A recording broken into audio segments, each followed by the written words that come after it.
And do you have any questions? First of all, the way you've organized this all and the way you've just introed all of this is like the smoothest kind of podcast I've ever had. Really? So, yeah, thank you for that. Okay, that's big. It's good. It's great. Also, is there any particular way you'd like to be introduced? The legend. I'm taking whatever you guys want.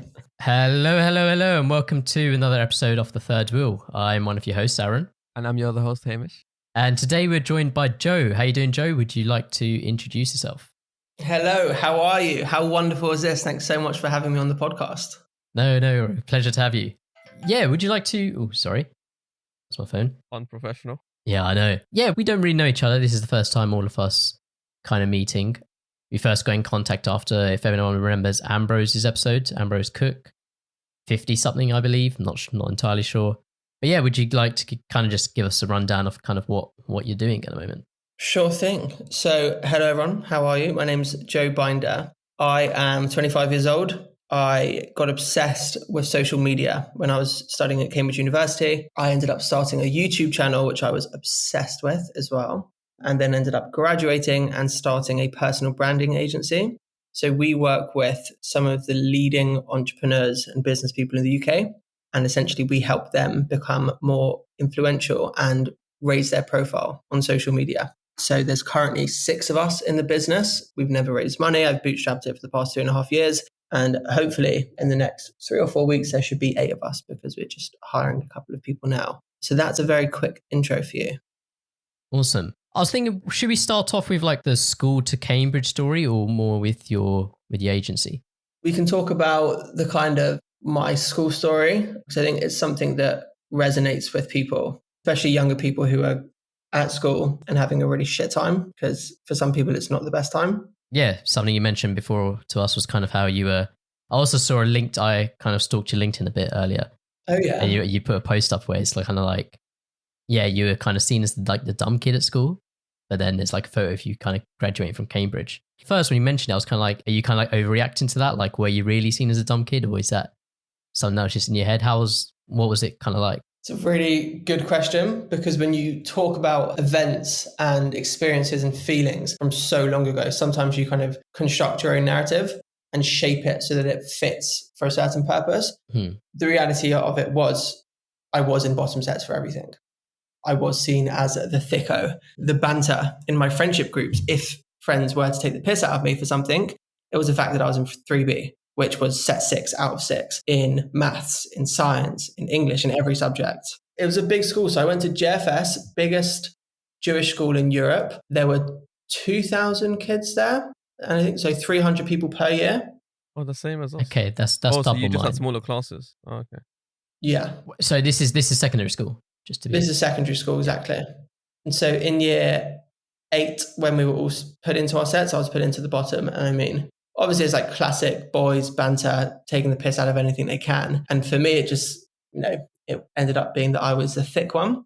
And that stayed around for a long time. My nickname was, 3B, Mr. 3B, because that was the term for bottom sets, which was lovely. It was a wonderful time. Isn't that like a pencil, 3B?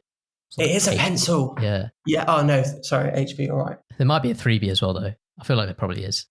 Interesting. Maybe I'll buy that. I could get a good photo of that. Yeah.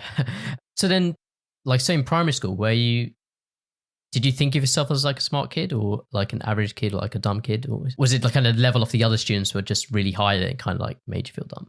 No, I wasn't in high sets in primary school. I don't actually think I don't know if we had sets, but I was not the best student. Mm-hmm. Don't think I was the worst, but I definitely, thought deep down I could potentially do better, but I just didn't really back myself at that time. Also, like, it's primary school. It wasn't much of a thought going through, wasn't much of a thought process, but it really hit home in secondary school. And it wasn't just something where people were saying, oh, you're thick because of X, Y, Z. It's like they had tangible evidence for the fact that I was dumb, that I was in bottom sets. That's good evidence that I was getting bad test can't hide scores. From it.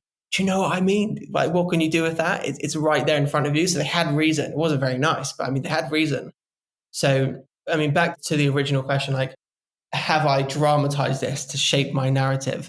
I don't think I have, because it's legit, it's subjective. There was a setting system with the high achievers at the top and those who needed the most assistance at the very bottom. And I fit into that bottom group. Yeah, I think it was weird for me because I think a bit opposite, kind of, to be honest. Like I was probably at primary school, I thought I was kind of average. Like I wasn't the smartest kid in primary school, wasn't like the dumbest. And then going into secondary school, it was weird because I didn't do anything. I was just kind of, I think I've told this story before. I was thinking the fact that I was like the only brown kid, people just assumed I was smart. And that automatically just like, if I was getting picked on, it might have even been for like being like a nerd. Do you know what I mean? Like the smart kid. Really? Well, and also like being really small. But yeah, kind of just going from there then. How did you kind of react? Did it get you down? Stuff like that? So I don't remember a specific moment where I was like, oh, my friends are teasing me and I'm sad. But it definitely was a gradual, when somebody says something to you and they repeat it over and over and over again, and eventually you kind of just let down your guard and you start to believe it. I think that's where I was. So this is kind of early year 8. It didn't feel good. I knew I could see the pace at which I was learning. I could see the kind of the material that we were studying, and I just thought that I could do better. And I don't know what it was specifically that triggered it, but something triggered it. And eventually I was like, you know what? Fuck this. I can achieve more. I can work harder. I want to work hard. I want to be successful. I just need to figure out how I'm going to do it. And that was a long process of trying to figure it out. I went to the head of year. I went to my teachers. They said, what can we do about this? Like, I want to be working harder. I want to be moved up a set. And their response was always, okay, great. But I mean, can't just move people up a set. First of all, it's a headache with all the admin and the bureaucracy of doing that. But also you can't just move up a set because you've asked to move up a set. You need to prove yourself. So then it was a case of, all right, let's do this. And I just worked my ass off for a really long time. I did that consistently and eventually moved up from 3B, set 6 to 3A, which was set 5. And then eventually I just got addicted, like fully addicted. I loved working hard for a test, getting a test score back and seeing that it had actually paid off. And I think once I had that kind of validation, the evidence of the fact that if I do spend, an extra 5 hours revising for a test, which maybe isn't even that important, and I get, 25 out of 30 instead of 19 out of 30, like that feels good. And I can attribute it to the extra hours I put in. I think once I connected the dots there, I was just all for it. Yeah, I was going to quickly ask you, how does your set naming work? So yeah, I was wondering as well. Like from set 1 to 6, could you name how you're doing it? Because you said 3B and now you're at 3A, but that's set 6 to set 5. So like this is obviously isn't a grade, like, as in like an exam grade in, I assume year 7 or something. So how does the naming system here work? So top set is 1A and then 1B and then 2A and then 2B and then 3A and then 3B. We probably could have worked that out. That's how it works though. I don't know why it was done like that. But I remember actually at one point I was obsessed with French. Still am a bit obsessed with French. I just don't really speak it ever. But like at that point I must have been kind of in the 2s, so maybe 2B at French. And my friend was in set 1 and she was accelerated and I was literally helping her do her homework. I just thought, this is a joke. Like, this is a joke. Why is this the case? Like, obviously love it. But at the same time, like, I can do better than this and it needs to be recognized by the school. There's a system there. I have to be able to be put in higher sets. Otherwise I literally cannot get higher than a C in GCSE. I remember because I would have had to have taken foundation papers. Yeah, that's the word. You know I was thinking in my head, like, what was yours? Because I was going to ask, like, where you capped at there was a certain type of paper and it's called foundation. Yeah. How did you guys do it in school generally, in GCSEs? Did you fly through it in the end? Yeah, I think as I mentioned, like I think because I was like kind of assumed to be smart and like everyone like put me in this pedestal, I kind of liked it in kind of a way. Like I didn't want anyone to do better than me. So yeah, I kind of worked like really hard to kind of make sure. I was a really good boy, to be honest. I was like beginning years, like year 7, 8, 9, I was probably like a teacher's pet for like everyone. And then I think year 10, 11, 12, 13, I stopped like, I did my work, but it was more just kind of like, okay, go into class, do my work, go out of class. Like don't be like all like goody with the teachers or whatever, kind of just get on my work. But yeah, I think, yeah, I did pretty well in school, I like to think. Yeah, mine was slightly different. So in year 3 was when they first introduced math sets for us. However, I was quite stupid because obviously I didn't have the resources that, the home education that you could get, like a lot of other places already had. So I started off in either set 3 or set 4, but the year 3 teacher I had favoritism towards me, like just because I had the same name as them. So I got like a lot of favoritism in the class. Like when they brought like, chocolate and stuff, I'd always get like an extra one and so on. Then they said that you're like too smart for this set. Like, why are you in set 3? Because I flopped my year 2 sets. At this point, note that I had no tech. So he jumped me to set 1. The set 1 maths teacher hated me. I just remember this in year 3. But I kept doing well in maths, so they just left me in set 1. And then I stayed in set 1. Then in basic secondary school, I was in set 2, English and science. What else is there? But I didn't do that well at GCSEs. I did, don't get me wrong, I didn't fail. Like I only had A's, 2 C's. But the thing was, I was always disappointed in myself because I missed the A star by like 2 marks. And that's just because I didn't work hard enough in it. So, and then in A levels, I kind of turned it around. Wow, that's wicked. Yeah. And then A levels, I went A star, AC at the end of it with a D in economics at AS. And that was it. And then uni was hit or miss because it was memory test. That's quite funny with you, Joe, how like there's not necessarily, I don't think you said like there wasn't necessarily like a trigger point or anything. It just kind of, or one that you can like necessarily remember. You just started to kind of work a lot harder. I was going to say, was there any resources? Like, was there any like materialistic like resources that helped you? Because for me, like you could probably see when you added those resources in, my grades jumped up. So I don't know if it was the same for you when you had those extra resources. Did it give you a boost? Yeah. So first of all, Hamish, what you said about the teacher and having and like liking the teacher and then having a teacher not like you. First of all, that's just a shit situation. But when you can't get along with a teacher, that's so difficult. I think I was fortunate for the most part to kind of have good teachers. But then I remember once I was obsessed with history. I thought that was, that's what I would end up studying. But then I had a new teacher, and it just was not the same. And I think my love for history literally stopped when I went into that class, which was a massive shame. But it's good that, you stayed in that set 1 for maths. And then also, Aaron, what you were saying about wanting to be the smart kid because that's how everyone saw you anyway. Like that's it. Like it's so true. Identity is so important, and people can construct your identity for you if you don't kind of take a hold of it. And sometimes that's in a brilliant way. In your example, that's amazing. Then in other cases, it can be quite tough if somebody gives you an identity that you don't want. Yeah, I can see like the pressure sides of it, as in a lot of people could have put a lot of. Well, I think I was kind of chilled about it. I just kind of, I wanted to like do the best I could as well, so it kind of helped. Yeah. In terms of resources and specific kind of trigger points, there are some stories in my mind, things that I remember that got me really frustrated with where I was at the time, like in the early stages. The reason I'm not mentioning them is because I can't think of a kind of a diplomatic, nice way of saying it without, because it involved other people. Right. So that's the, of course, the majority of it was gradual, but when I think and when I feel like in my body what it felt like then, there are a couple of things that come to mind, and it's just an active decision not to mention it. And then on the resources front, I think for me it was just the teachers that actually backed me. My mum was always super, super supportive. And then, when I started working hard, I wanted to do extra work. If there was a test, I wanted to do extra past papers. Teachers were always willing to mark the extra work that I was doing, like give up their lunch break to do that, give up their lunch break to explain things to me. Like it's mental. And like on the one hand, you can say, well, yeah, no shit, teachers care about their students, but I'm certain that doesn't exist everywhere.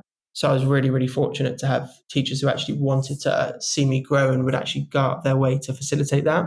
I agree with the teacher thing at the lunch and the breaks and so on, because in A levels especially, like there was a couple of teachers who I just go to during like either my free things or my like the lunch or before and after school, and they'd always like help me, even if they're on a free period. Like bear in mind, in the staff room they're probably chilling eating, they were like, okay, yeah, come on, let's help you. And I never forgot, like I stay in touch with those teachers if I see them about, because I'm like, you don't know how much of a difference that made between me getting an A star and an A or something. I'm like, I needed that at the time. When you say there, like you wanted to do the past papers and you got into a position where like you kind of wanted to do extra work and all that, was that actually kind of Did you actually want to do that? Or was it kind of you wanted the end result and that was kind of the means to? Yeah, it's the latter. I enjoyed, I mean, it's similar to how I am now. When I have a manic day and I'm back to back and I get to the end of the day and I'm, leaving the office at like 9 or 10 p.m., if I look back and think, wow, I actually did a lot and there's a direction here that my life is moving because of the work that I've done today, then I feel really good. And so in terms of, doing tons of work, tons of past papers back in the day, I know that feeling would have been the same. I would have closed my kind of big folders and all my textbooks at the end of the day and thought, you know what, I did, I got a lot done today. That was good. I feel satisfied. But I mean, ultimately it was all, a means to an end. I wanted to care about the result. I wanted to do better. I wanted to move up in sets and get good grades. Yeah, I think I was the same. It was kind of like the end result, and that, like, I didn't want to do past tests for like fun, but it was like, okay, I want to get the A star, so I'll do all these past papers. I was going to check as well because you said something interesting I've been thinking about. So like you said that your friends would basically take the piss out of you for being like essentially dumb, but like I was just wondering because at least within my friends group, the only time it would turn into like an insulting your grade thing would be if you're like, if it was like a situation was turning like hostile or something, like that's when it would turn into, like a grade thing. So I was just wondering, like, was it like common in your friends group to just like, because you didn't want to put your own people down, if that makes sense. So like usually you try and, that's like either help them in the subject or whatever. Like I didn't think we like brutally like insult each other on grades because it's like a way of like showing like superiority at the time or like a superiority complex. So I don't think that was about for us, but like I just wanted to hear more on that because like how was your friend's stance on that? So I love that you brought this up. I love that you said that. It wasn't a case that these guys wanted to see me fail. They weren't against me. It was just a bit savage, right? The shit that I heard in terms of my grade, that was nothing. That was nothing. That was a tame of stuff that people were saying to each other. And I don't know what that is. Don't know what it was. Maybe it's the kind of classic quote lads. But the banter was, it wasn't nice things. It was mean things about each other. And we would laugh it off. That's how it was. I would violate step 4, but none of my friends were in step 4. So like, for example, like. Yeah, no. I mean, yeah, to be fair, the kind of stuff that was said to me about sets, when you compare it to the other stuff that was said, like it just wasn't that deep. But I guess for me, it did actually cut a little bit deeper in terms of my kind of mental and kind of maybe instilling in me a lot of kind of academic and intellectual insecurities, even if I wasn't aware at the time. For me at the time, I was like, oh, like, whatever. And then it turned to actually, this isn't, nice. I don't want to be the dumb guy. But further down, I'm sure somewhere I was like, I never want to be called that again. I never want to be called that again. So yeah. I'm surprised at school, Hamish, you guys were like, yeah, this is off the table. Like surely at that age, kind of like anything kind of. We did insult it, but like there's a like, don't get me wrong, we insulted the dumb people and like, like if anyone was flopped or if you flopped with your friend, like you'd joke about it, but like you didn't want them necessarily to be stupid or something. So like even they would also work harder and so on. Do you know what I mean? Like it wasn't, how Joe said it wasn't deep. It wasn't deep like that, but don't get me wrong. If someone from step 4 was stepping up or something, or step 3 was stepping up, I'm putting them in their place. Do you get me? Like I'm violating them. What's your grade? Before you trying shit to me about maths and how this is wrong. Yeah, if someone chatted shit to me about like algebra, it's just more the concept that you make it together, innit? Like that was like a group kind of mentality, despite obviously everyone. Did you not also want to do better than your friends? Like even your closest friends? I mean, I knew that one of my friends, even at the time, like I'd probably not do better so that I can try and be as good as them. But like I could never be as smart as them, for example. But I could definitely give them I could definitely like push towards being as smart as they are, if that makes sense, in terms of academics. But like I knew I was smarter than certain of my friends because I would put in like certain more bookwork or something, So like I just knew where I was in terms of it. And it just depends, like anyone can get the grade if they're willing to work for it really at the time. And you can tell the difference between those who worked and those who didn't work for it. Sometimes, obviously, I give exemptions at uni because uni is memory test, but at like in terms of maths, at least at school, that was basically just learning formulas and like how to use them. So if you didn't put in the work, you weren't going to do it. Like you weren't going to do well, like as you say, past papers, those specimen papers and so on. Like if you didn't put in the work, you weren't going to get anywhere. So that's on you. Yeah. See, I was pissed off when Luke, so one of my friends from back home, previous podcast, he beat me in C1, the first maths paper. And I was proper pissed off that he beat me in C1. And it was only for like a few percent. but he didn't beat me in another one. See, but there's good competition like that, and there's also like you all want to get that A, and you want to make sure that, because remember, if you're making enemies of them, revision kind of gets peak, because sometimes if you need help, you first go to would maybe sometimes ask your friend if they're like on the same level, same class, whatever, doing the same thing. It would make sense for that to happen. So I don't know, like once you do violate people for being dumb, at least your internal group of friends, you want to make sure that you all make it to your destination. And if you can help each other along the way, you do it. To be fair, I don't think I violated anyone for being dumb. Like I don't know. I violate people for being dumb. Like if they stepped up to me, like I didn't go out my way to start shit, but I violated people if they wanted to step up. Like that was just how it was. But I couldn't imagine like in my friends, like you explicitly calling them superstar unless something kicked off. If that makes sense. Like if something, other kicked off. Thing is, though, I think we're all talking about a very particular pocket of time where, we behaved in certain ways and there were certain dynamics and politics within friendship groups. I think now, hopefully, we could all agree that the people that we surround ourselves with aren't going to take the piss out of us for being dumb. Do you know what I mean? Like they want us to grow, we want them to grow, and we want to help each other. Yeah, there's better way to explain things, like you learn that. It's like communication skill that we learn over time. So at that age, kind of, what were you kind of picturing yourself doing, if anything? Did you have any kind of idea of what you wanted to do, where you wanted to be? So I was, and I would love to know where this came from, but I started importing headphones from China. And at the time, everyone had a BlackBerry. So I'd import BlackBerry cases from China and sell them at school and all of that kind of fun stuff. And I had a bit of a phase of doing things like that. And then I just got like super 100% heads down with work. In terms of where I wanted to be in the future, all I wanted was to create an environment where, quote, future Joe would have the privilege of choice. I would be able to look at these different routes that I could take and be able to choose one and not have anything kind of cornered off. And actually have a video of myself when I was 15 talking directly into the lens of the camera and explaining things like this. Like I'm actively working my ass off so that when you get to the time when you want to choose, you can do it. And it's funny because I speak in a completely different way. And you can just see this 15-year-old kid, no confidence whatsoever, so self-conscious. And it's quite an interesting video to have. I've got it saved on a hard drive. I've looked back at it a few times. But yeah, I think at the time, really into academia, there were parts around business which I was starting to really get excited around, but just at quite a micro level. And then also ultimately just knew that I wanted to work hard so I could be successful in the future and have the choice. Yeah. Well, there is that like business aspect with the BlackBerry stuff from quite an early age. But did this go on YouTube, by the way, this video? Which? The one you said you recorded at 15. Oh, right. Oh my goodness. Don't get me started on YouTube. I've had to remove to private 200 of my videos. All of my videos that I spent over a year creating are now gone. Nobody can find them. But yes, one of them did go up, but I didn't upload the whole full 15 minutes. What I did, and I could find that for you. I could find it after the session. I spoke directly into the camera as I must have been 22, maybe at the time, 21, said something and then cut it straight away to a snippet of the video when I was younger. And then I think I actually might have mentioned future Joe. And then I kind of looked back at myself, I flipped back to the new recording and I was like, Joe, we made it, that kind of thing. Oh, that's quite cute. So I uploaded that. I can find that if you guys are keen to see it. Yeah, no, that'd be cool.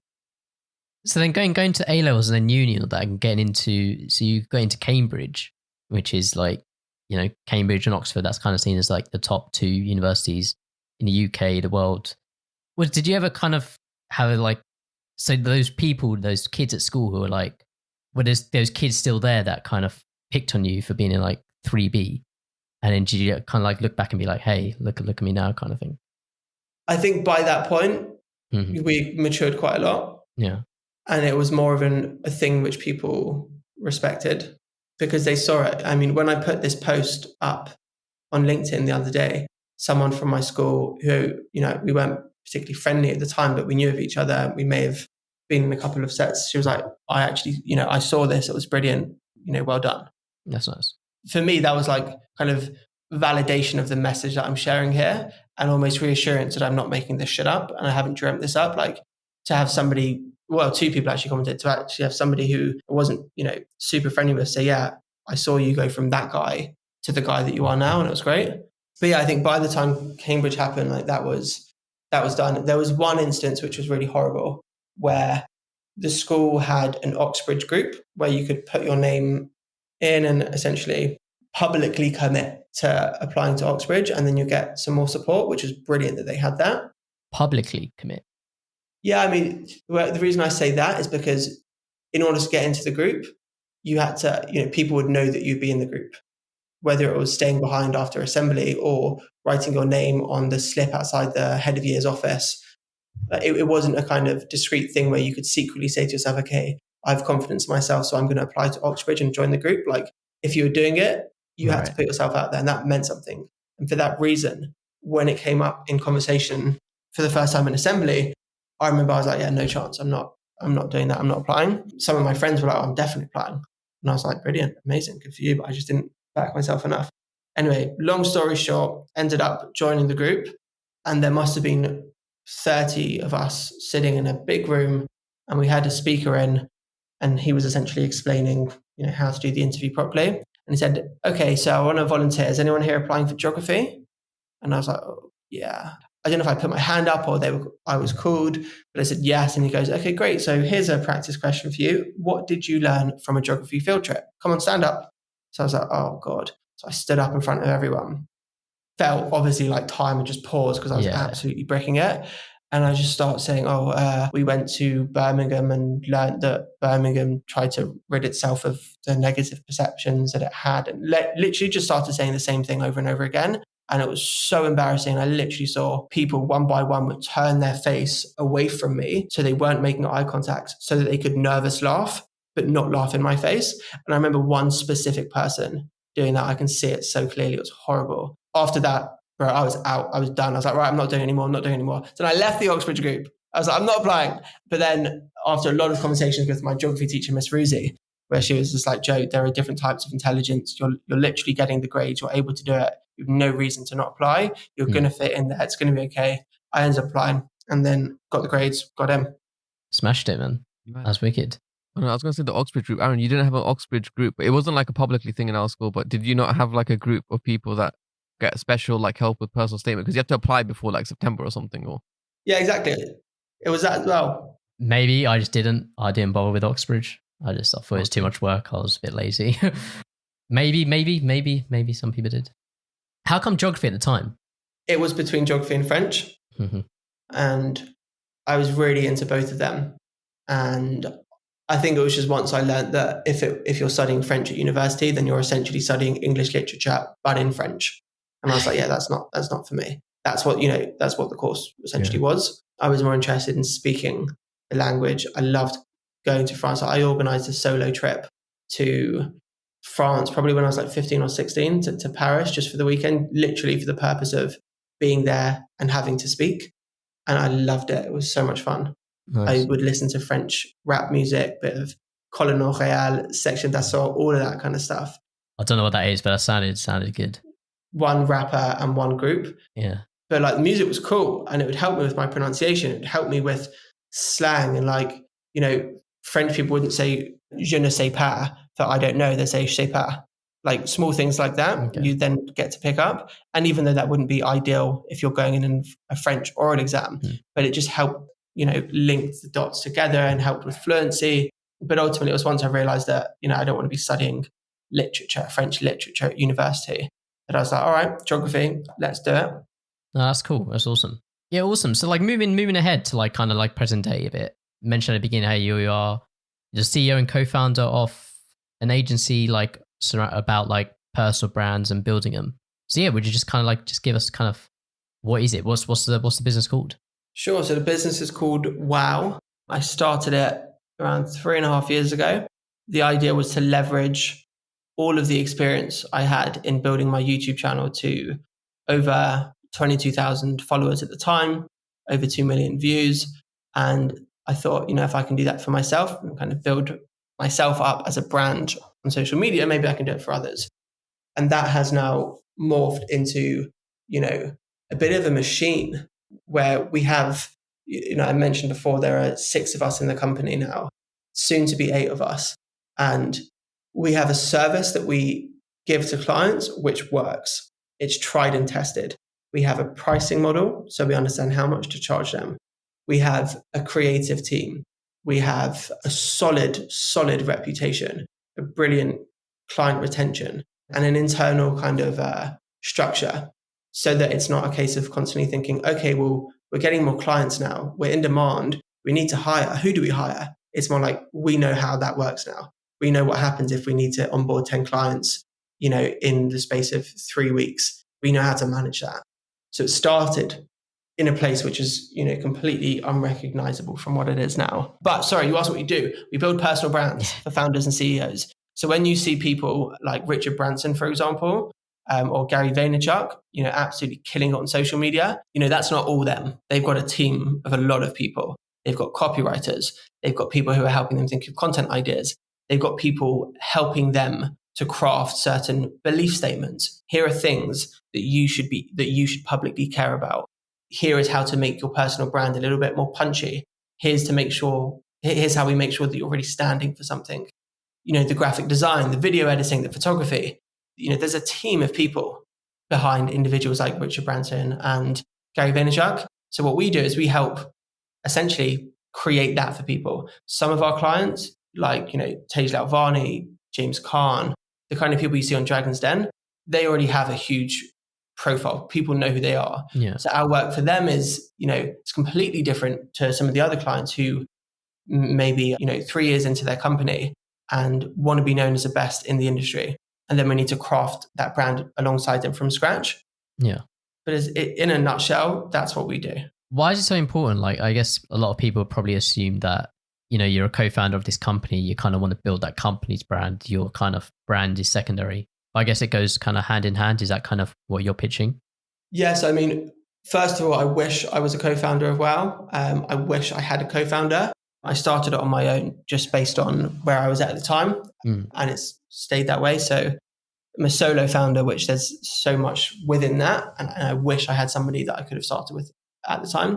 But in terms of why a personal brand is important, it's the same question. Why is a reputation important? It's the exact same thing.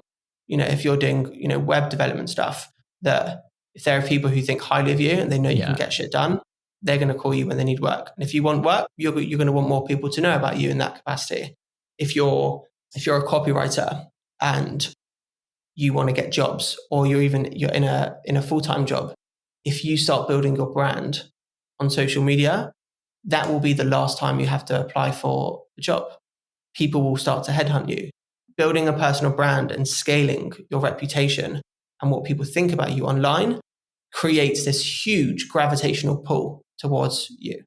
And it means that you can stop having to reach out to people and ask for things and be the guy who they reach out to with questions. And that is the most powerful thing in business, but also in social life. If you think about yourself walking into a house party and kind of nobody, comes directly up to you, nobody really says hi, nobody makes much of a fuss, like that feels a certain way. And because nobody else is doing it, you kind of just stand there on your own. You have to approach people. You might feel like you're being a bit of a tryhard. Yeah. If you walk in, the second you walk in, people stop their conversations like, yo, wow, Hamish, Aaron.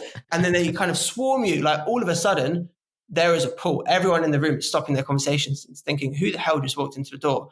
Who is that guy? Wow, so-and-so is talking to them. And so-and-so is a pretty cool guy. So that must mean that this new person is also pretty cool. I want to speak to them. I wonder what they're talking about. Why are they laughing so much? Why are they having such a good time? What is that bond that they have? I want in on that. You see that there's a real kind of almost a physical shift in how the room feels when something like that happens. It's the same in business. That sounds good, man. Sounds good. I was like, I don't know, has anyone ever done that? I can think of Sid. Sid's voice comes into when he did that, like, that voice right there. I can think of Sid doing that. But I think when I came back, so I gonna say it again, Joe, I lived in America for a year. I lived in San Francisco, worked out there for a year. And I think when I came back, like the first kind of house party I went to, it's kind of like, oh shit, Aaron, you're back. But that was kind of, I guess that was a kind of a bigger deal than just a normal kind of walking into. If I walked into one now, it's probably like, okay, it's Aaron. It's a nice feeling, right? When you got back and you haven't seen people, like 100%. People swarm you. They're excited to see you. They make a deal. It feels nice. When's kind of the stage where like a CEO or founder of a company should start building their brand? So I'll answer that question in two ways. If they're doing it themselves and they're documenting their journey, then they should start soon as they can, 5 years before they start their company. If they're hiring an agency like us and paying, thousands of pounds for somebody to help them alongside it, then, it could be 3 years into their journey. They've got to have budget. They've got to, be able to invest in it. So two different ways. If you're a founder or soon to be founder and you can start doing this on your own, which you absolutely can, then start ASAP. But if it's a case of, spending, let's say, $2,000 a month for somebody to help you with this, if you're in the early stages of your journey, there's probably a more pressing use for that $2,000, perhaps on your product, perhaps on the company's marketing, perhaps on sales. It varies, but it's unique to the individual and also to the industry. Yeah. No, that's cool. So one of the questions I mentioned to you before that I thought would be cool to kind of see was for ourselves, how we would, any tips you'd have for us that would kind of to build a personal brand. Yeah, I was going to say, what do you think of ours in the first place? And then you could answer the how, I guess. So there's the Third Wheel brand, I guess, but then there's our individual, social media accounts, our Instagram, our Twitters, our LinkedIn. Is that kind of the personal brand you're talking about, not the Third Wheel one? Exactly. But what you guys are doing a brilliant job of is being able to leverage the brands of the people that come onto your podcast. So, for example, we're on the podcast together. You create shareable content for me as a guest because I know that my face is now going to be plastered on a really, gorgeous graphic that you create.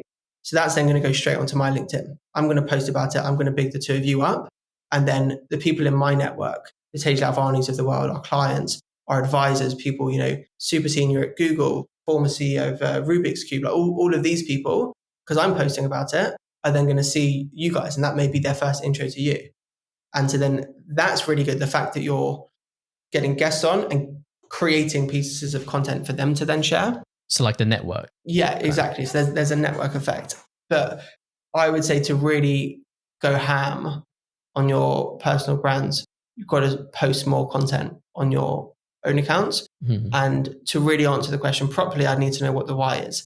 Why are you doing this and who do you want, who do you want to see this? And if it's a case of, I want more guests on my podcast, or if it's a case of, I want more freelance graphic design work, then I'd say, okay, well, LinkedIn could probably be a really good platform for that. It would be better than Facebook.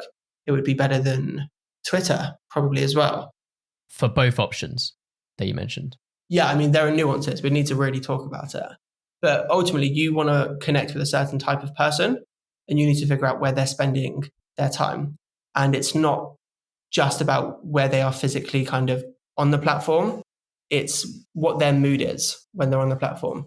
So on Instagram, it may be the case that somebody is literally just scrolling for some easy entertainment, for some laughs. They're not really in a buying mindset. So if I were to be going crazy on Instagram trying to get new clients, am I really going to be able to attract somebody who's, running a £400 million a year business from my Instagram? Are they really going to be in that kind of buying mindset and see my stuff and think, oh, wow, yeah, maybe I could do my personal brand? Probably not. But if they see my content on LinkedIn when they're sitting at their desk at work and they're responding to a comment from a colleague and they see my post on their newsfeed, all of a sudden, different story. They're in a different mind frame when they see that. So for me, it would make more sense to push it on LinkedIn. Yeah. I don't know, Hamish, what would you, if you were kind of wanting to grow your kind of individual profile, what would it be for? Would it be to get more guests on the podcast or build something on your own? This is the thing. I was hoping that no one would ask me that because I couldn't care less about my, Instagram. It's just literally there because we were going to start up the podcast. I had to make something and put a post or two on there. And that's it. I don't actually use my Instagram as any sort of branding or any reflection of me as per se. The Third Wheel is the only reason I use Instagram. I don't use a lot of social media, otherwise. So I care about Third Wheel brand. I couldn't care less about my brand because I'm not trying to represent myself in a certain way to anyone or anything, if that makes sense. So, but I think that's the point, right? Your brand would relate to the Third Wheel brand. The Instagram is more just I guess you're kind of up to date with friends a little bit there, but it's not for me to care about my brand because I don't advertise anything. I'm not looking for any sort of business or representation from my personal self. there. And that's fine. That's where I think I differ from a lot of people. Like, I don't require the Instagram post to to represent myself in that way, because I couldn't care less about it. Yeah. But for Third Wheel, it's different, because Third Wheel is like business to us. Yeah. I don't think it's necessary for everyone to kind of put effort into their personal brand. A lot of people, that you may see online talking about personal brands will be like, personal brand or die. Like, this is your opportunity. And if you don't start posting content, you will wake up tomorrow dead. Or whatever that quote from the movie was. But essentially, it's just not true. It's just not a necessity. However, if you do it, it could be a superpower. So you just got to think, do you want that? Do you want people to know who you are before you get the chance to tell them? Like, tell them face to face? For some people, that's massively valuable. I've seen the impact of walking into a room and people knowing who I am before I tell them, particularly in business. Wow, it is an absolute game changer. For me to walk into a room with a prospective client and for them to already have in their head, geez, I just saw a photo of this guy, two of the guys from Dragon's Den. And I know that he's worked with them for over 2.5, 3 years now. He's legit. If he can work with them, he can work with me. And then it's like, hi, how are you? I'm Joe, nice to meet you. Like, they already see me in a certain way.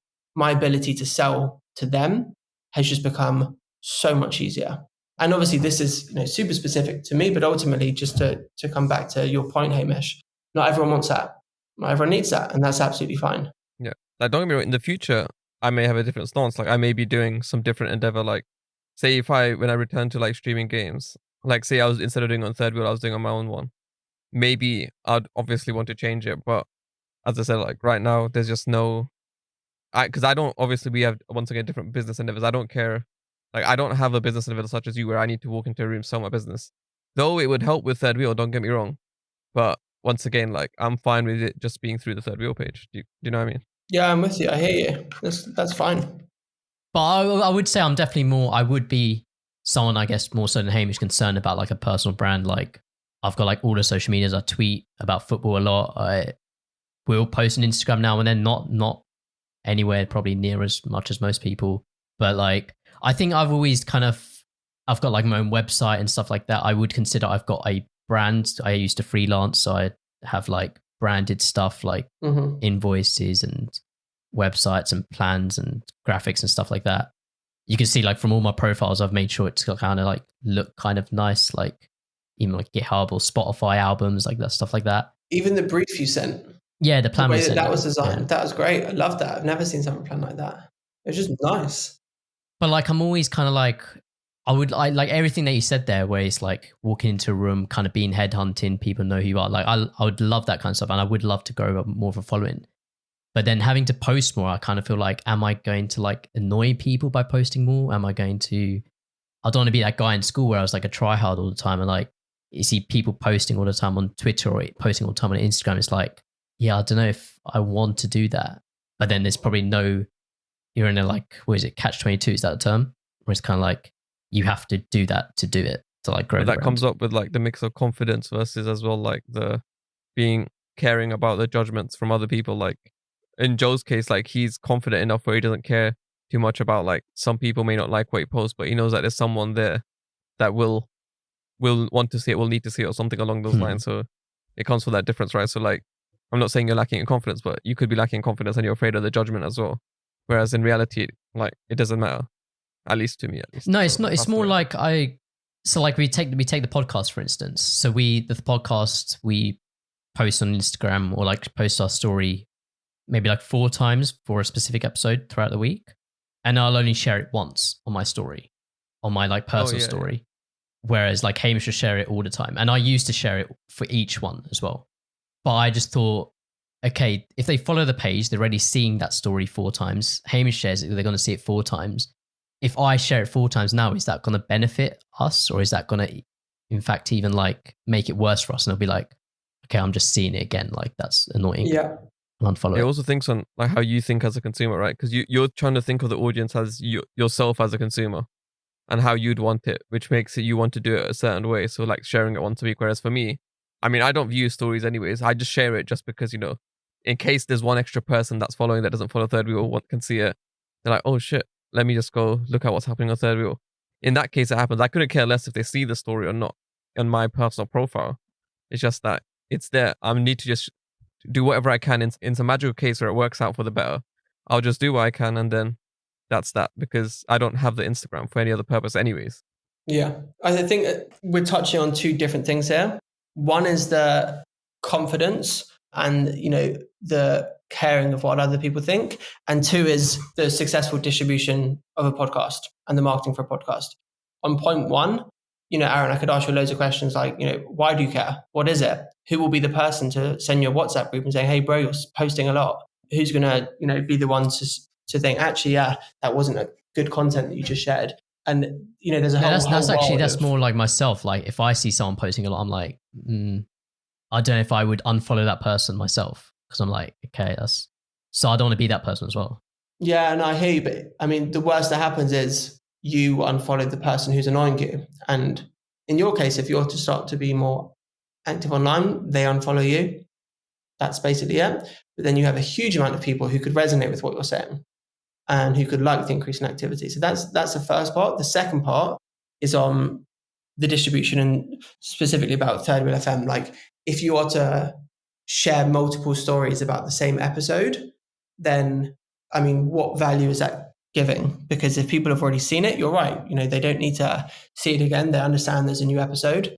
But what I would say on that is that would happen when you're sharing the same content, sharing the same bit of graphic design, sharing the same 30-second video snippet. It's like, cool, there's only so many times you can share that because people have seen it.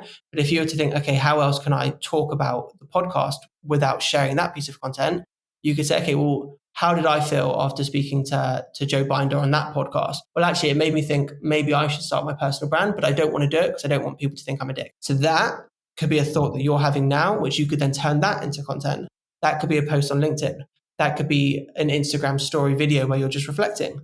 Now, all of a sudden, you've created a new space to subtly talk about Third Wheel FM, subtly promote it, but actually give the listener and the consumer of the podcast something new to actually grapple with. Do you know what I mean? You can create more out of it. So I would say, yeah, I mean, you're right. Posting the same content over and over again to promote the same episode, that won't be successful and it won't actually drive many more listens. But if you can think about other types of content that you can create around the podcast, around the specific episodes, then you can bring in more listeners. The LinkedIn one's quite interesting because I remember at the beginning of when we're doing the podcast, Hamish. I was wondering if this comes up. Hamish is someone who was for posting on LinkedIn about our Third Wheel. Yeah, like from the company page account. We got a new episode, and then basically what we post on Instagram, but post on LinkedIn too. And I was against it because I didn't really think it was a professional. I thought LinkedIn kind of had to be professional. I didn't think the podcast was, or the episodes that we were kind of talking about weren't necessarily professional, or not all of them anyway. Because we might have an episode talking about, Love Island and what happens if your partner cheats on you and that kind of stuff. An episode like this, which is much more professional, I can see the benefit of that. But I didn't think it would be good of us to do that, have a page repost every episode. So I don't know what's your kind of take on it, and what if you think that would be beneficial to us if we did. Okay, so if the goal here is to get more podcast guests and maybe more, let's say, I'll say listeners, just listen, downloads, listeners. That's the main kind of goal. Yeah, right? The conversation was for reach, and the debate was at the time, is that the correct audience we want? And I was like, any audiences, because you never know who could get attached to either the two people on screen plus the guest, or the content, whatever the content may be. I think I was more concerned about image rather than I couldn't care. Listeners. I think at the time I was like, if you want to share it from your personal account, then do so, but don't share it from the Third Wheel account. I was like, how does that work? Because I'm not going to share it. I'll share it to my personal thing from Third Wheel because it makes sense, the followers direct that way. But it doesn't make sense for me to just share it on my thing when it's a Third Wheel thing. But yeah, this is a long running debate. So if we're just kind of having a super quick chat about this and the idea is bringing in new listeners, then I would say focus on your individual personal profiles and post there rather than putting effort into crafting and posting it on the company page. This is on LinkedIn specifically I'm talking about. And the reason for that is because when you scroll through LinkedIn's newsfeed, half of the content you see on there is from people that you don't know. You're not connected with them, but you're seeing it because one of your connections has commented on it. So that's how LinkedIn works.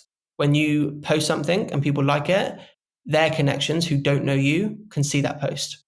So if and when, for example, let's take you at Aaron, if you were to upload a photo, a screenshot of this conversation and say, brilliant speaking to Joe Binder. Today we discussed X, Y, Z, episodes coming out at this point. Hamish did a great job on it, whatever it is. If I'm to then like that post on LinkedIn, all of a sudden you've got, literally instantly, you've got 30 people who may have never heard of you before, who you may have never have heard of, who are seeing that post. Now, if 5 of those people like the post, there's going to be another 30 people, 30 times 5.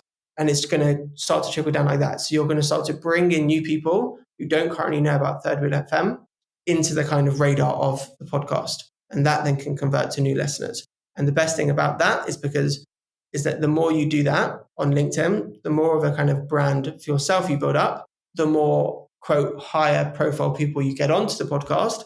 They then share it, their audience sees it, and people start to listen and become, regular listeners from there. So yeah, that's what I would say on this. Yeah, awesome.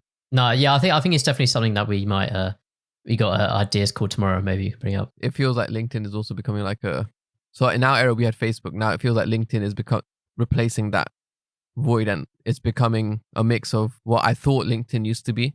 It was just like job postings and so on, and just like maybe some advice and here and there. But it feels like the Facebook is converting into a Facebook where it has that.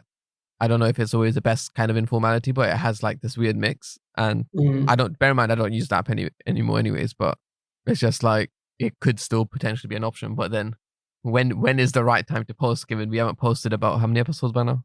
90 something episodes by now on LinkedIn. We would have to go backtrack, yeah. No, there's your post. Like, that's content. There's a reason you haven't posted on LinkedIn. You've got all of these episodes. That is a post in and of itself. And now you're thinking about starting to post. You can even ask a question, be like, is anyone out here? Has anyone here listened to the podcast before? Does anyone here have a recommendation for a future podcast guest? And so on. Yeah. So the post would literally be like, oh, we've argued over whether we should be posting on here or not, kind of thing. Yeah, I'll be like, we have 100 episodes now. There's gonna be 10 posts over like the 10 coming weeks. Here are the 10. We'll give you a quick bullet point about each episode. This is not reality, by the way. This is just like some. No, I'm all for this. I love it already. I love it. And it's like, here's like a couple of basically the titles of each episode's timestamp. Go give it a listen. And then by the time we get to how many episodes? Week 10 of posting on LinkedIn, we would have probably had 110 episodes. So that would be one last week of 10 episode thing. And then we wait a bit and see if that helped with views or whatever. But then you're saying it's more beneficial to post individually rather than from a page, Joe. So individually from your personal profiles, yes? Oh, okay. Yeah. And you don't need to go back in time and post all of the episodes. Perhaps if there are people that have a big audience, like Ambrose, for example, that could be a great one to start with, because you know that he's going to engage. And then, you have this huge network of Fanbytes employees, but then also Fanbytes connections and people that know Ambrose. He's a really well-known guy. Boom. There's your first kind of wave of new potential listeners. What I would say is try to have a good asset. So, you've got the brilliant assets for the individual episodes, but if you're to post specifically about having never posted before, try to use a photo of the two of you. Make it about you, because this podcast, to be honest, it is about you. I know it's about the guest, but it's about you. Picture. Yeah, we'll have to dig one out. We'd have to get one, bro. Might have to create one. But yeah, just briefly, before you wrap up, just briefly back to WOAW. How just the general experience, starting a business at 21, growing it, just how's that been, and what have you kind of learned from it? Been an absolute shit show, in a wonderful way. Yeah, it has been really, really difficult. What I find is that when business owners, when entrepreneurs talk about growing the company, they quickly forget about the very, very early stages. And obviously it's different for everybody. But I was a 21-year-old with no experience of running a business, with very, very little career experience. I'd done a few internships essentially, and I was starting from scratch. I would say for at least, 5-6 months, I was desperate to work my ass off, but I had no idea what to be working on. And I had to find that myself. And I got some really good advice along the way. I proactively reached out to people, asked if they could share any tips, but ultimately I was on my own. And right now, I know that if I want to get an extra X grand of revenue in for next month, I know exactly what that looks like. I know how that's done. I know how many people I need to speak to, how many of those people then need to convert into clients, and so on. But back then, I don't know if I was focusing on the website. Should I be creating blogs? Am I going to get people am I going to win potential clients when they search into Google? Am I going to, I still have my YouTube channel up at the time. Am I going to convert some of the people following me onto clients? How do I price things?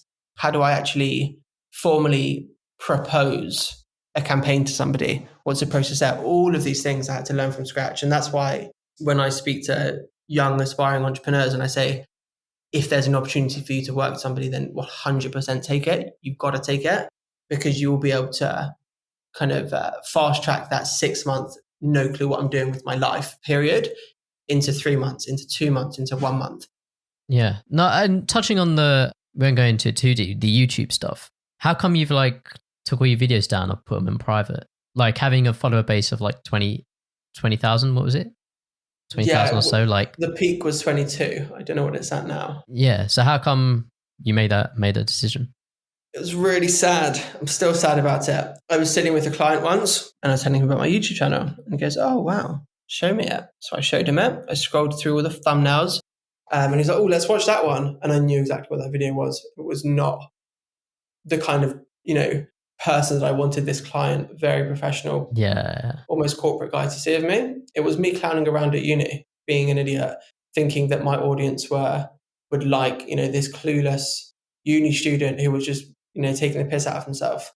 And for a time that worked, but obviously now when I'm running a business, that's not the image that I want to portray. And that's also not the truth. I know what I'm doing. I'm confident. So when I had to literally just show that client that video, I just realized then, I was like, right, this stuff has got to go, which is sad because I continue to get messages every week without fail from people saying, "Please, can you re-upload the 8th episode of Planet Cambridge, please?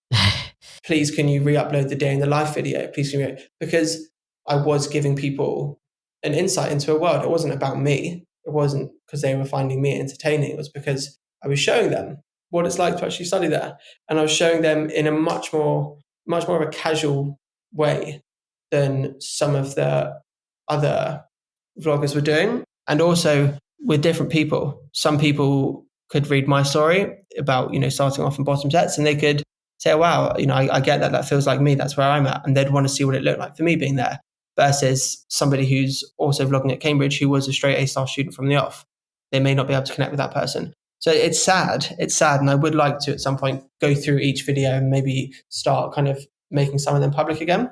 But the reason I just kind of blanket privated them all was just to make my life in a short term easier, just so I can quickly not have to worry about, me looking like an idiot online in front of clients. Oh no, one option is what you could do is you could do a reaction video to it and explain how this was this at the time, blah, blah, blah. And then do it, maybe bundle a couple of those privated ones up or a couple of those episodes into one and do a short thing and say XYZ on it, because then that way it's not just saying you're saying that this is how it was at the time and you're explaining this point, that point. Maybe you could then bundle it and re-put that as a bit fresher content. Obviously the video you're reacting to is low quality, but you'll be there from a current standpoint of what you thought at the time. I like that. Yeah. That's a really good idea. I like it a lot. So what's kind of what's in the pipeline, short-term future, long-term future for WOAW, for even a YouTube channel? Do you think you'd go back to and upload different content? But yeah, what's kind of future plans for everything? YouTube channel I would love to get back to when the time is right. In terms of WOAW, honestly, guys, it's insane. It's insane the amount of stuff that happens in a day. Mm-hmm. And it's also the complexity of it, because on the one hand, it's it's easy. You're helping people create content for themselves. That's not a hard thing to do. But then when you see who some of our clients are, and some of the clients that I actually haven't mentioned because we're under NDA, these people post something on their Instagram and it literally is in a print newspaper the next day. It goes straight onto online. It gets picked up by journalists. It gets put into magazines. We need to be so careful with all of the people that we work with, but some of the people, we know that there are literal, within 24-hour repercussions if we screw up. And sometimes these super high profile clients, sometimes there are things that happen in their lives, and as their social team and their social advisors, we then need to think, shit, How do we respond to that? Or this is brilliant. How do we respond to it? So there is so much that happens on a daily basis, which is massively, thrilling and exciting. But then there's also, what does the future look like? And there is a clear trend, not just in employees, not just in startups, but in bigger businesses and in corporates. People buy from people. They want to know who's behind a brand and who's behind a company. So this trend of personal branding is only going to continue to blow up. And comparing where it is now to where it was a year or two ago, it's on another level. It's grown so much and it's going to continue that way. And we've got a super ambitious team and we're just going to go for it. All guns blazing. Yeah, wicked, man. Good luck with everything. And I think, where can people find you, your brand, and also WOAW, if people are listening and kind of think that want to get involved, or if there are founders listening that kind of think they could be something for them? Yeah, so I have a rule. Okay. Follow me with pleasure. However, you need to drop me a message if you're going to do that. If it's on LinkedIn and you're following me from, hearing about this episode, drop me a message and say you just heard the episode you wanted to connect for whatever reason. Same goes on Instagram. Something that I've really noticed in my YouTube days was that all these people would follow you, which is brilliant, but you had no clue who they were. And it could be quite one-sided if they don't kind of actively comment on your stuff, which most people don't. So the way around that for me was saying, okay, cool, follow me, but you're only allowed to follow me if you actually message me to say, introduce yourself. It doesn't have to be a long message. Just tell me where you're from. Tell me, what your interests are. Just something along those lines. So yeah, same goes for this. If there's somebody who's listening, first of all, if you've listened to the end of this, thank you. You're a wonderful human. And if you want to chat, then drop me a message. Instagram, JoeBinder96. LinkedIn, just type in Joe Binder and you'll find me. I have a big blue photo. Do you actually interact with everyone that will message you, say that they follow you? Because that is long. It is long. It takes a long time. But if it's something like this and people are messaging me saying, yo, I heard you from your chat with Aaron and Hamish, I'm all over that, 100% replying. Some of the messages I get, I don't reply to. Some of them are kind of just flirty messages, which I don't have time for that kind of thing. Some of them are spam. Sometimes people just message me saying hi. Okay. I don't respond to that. Exactly. Yeah, I don't know what it's for. It doesn't mean anything. Do you know what I mean? Yeah. Jumping on the back of what Joe said, if you want to be a guest on the podcast, do message us on Third Wheel FM. Come on. Yeah. Come on. Awesome. So I don't know if you know kind of format of our show. I listen to many others, but we end it off with some final questions, a call out, and a shout out. So got some final questions for you. And the first one is, what is one piece of advice you would give to a younger Joe? So let's say the younger Joe that was in 3B. In 3B? Yeah. Oh, nice question. I like it. Right. Here's what I would say. I would say, hello, Mr. Joe Binder. How you doing? Lovely to see you. You feel pretty shit right now. And that is a good thing. And it doesn't feel good now. And you're not going to understand why that's a good thing for quite some time. But what I would say is, bathe in that shit feeling. Feel bad, because at one point very soon, you will get fed up with not being confident. You will get fed up with not reaching your potential. You will get fed up with people taking the piss about how clever you are. And something will click in your mind. And from that point onwards, the trajectory of your life will change. And so you feel bad now, continue to feel that. Feel as bad as you possibly can, because each kind of inch further of feeling shit will just fuel you further when you're on the up. And you're close to the up. You're going to get there soon. So hang in there and enjoy feeling shit. That's what I would say. Nice. The second question is, if you had a podcast, who would be your dream podcast guest? Oh, wow. You can say more than one if you want. I would like to speak to Tom Holland. I would like to speak to Elon Musk. I would like to speak to Whitney Wolf Herd. I would like to speak to Barack Obama. Oh my God. Yeah. There's so many people. Interesting. Tom Holland's a Spider-Man, right? Yeah. The newest one. Imagine that. Imagine being in a few movies. Yeah. Fairly well-known movies, and then all of a sudden, bam, you're the most famous actor on the planet. That's smart, by the way, because he's known for dropping spoilers, so you could end up getting yeah. The clickbait. I might have to give a message. Third question. So this is actually a question we ask every guest, the same one. The first two were kind of personalized. The third one is one we ask every guest, kind of named after the show, and it is, what has been your most memorable third wheeling experience? Third wheeling, I'm afraid it's just going to be a basic one of, me being with a best friend and his girlfriend and me just being the third wheel. I can't think of any proper juicy story there. The next section is a call out / nomination. Here, you could basically choose one of many people to hopefully be a guest on in the future. Who would you like to nominate? So the first person that comes to mind would be difficult to get on. Her name is Maya Mufarek. She is one of the most brilliant marketers out there. She's the hired gun behind VC companies and startups that are growing really quickly that need to figure out how they market to certain audiences. It's like she's been in every kind of marketing room in the history of ever and just knows the answers. I know that she's exceptionally busy, but that would be one who I would say there would be a brilliant conversation that would come from that. Yeah, wicked. There's also, I don't know if you remember, but you emailed us way back when suggesting Richie Cartwright. Yes, Richie Cartwright as well. Yeah, I put him down in our list ages ago, but never got around to messaging. So maybe that's something we can pick up. In both cases, for Maya and Richie, if you want them on, just give me the thumbs up, and I will do my best to make it happen. I'll drop them a message after the show. Awesome, wicked. And last bit's a shout out. So basically, anything you just want to plug, promote, can be literally anything. We'll put links to it in the description. Yeah. So is there anything, Joe? Yeah, I'd like to promote the Third Wheel FM podcast, please. That's perfect for us. Cheers. Yeah, apart from that, I think you guys are doing a brilliant job. As I said, I love the graphic design and the content that you create from this. I think it's so good. I like the conversations that you have with people on here. It's really different to other podcasts that I've listened to in the past. It's a conversation. It's not an interview or an interrogation. And I think that's something quite special. So yeah, nothing else to plug, but just the fact that I've really enjoyed this. And yeah, thank you very much for having me. No, that's awesome. We really, really appreciate it. Hamish, yeah, anything? Logic, people may know him for his more recent stuff, but his old stuff is finally trying to get it all onto Spotify.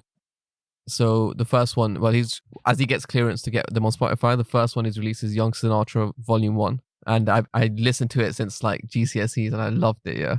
So in there's some bangers, so go listen to Young Sinatra Volume 1. It's on Spotify now. Remember, not every song. I'm hoping you can get the rest on as well, the next few volumes on as well.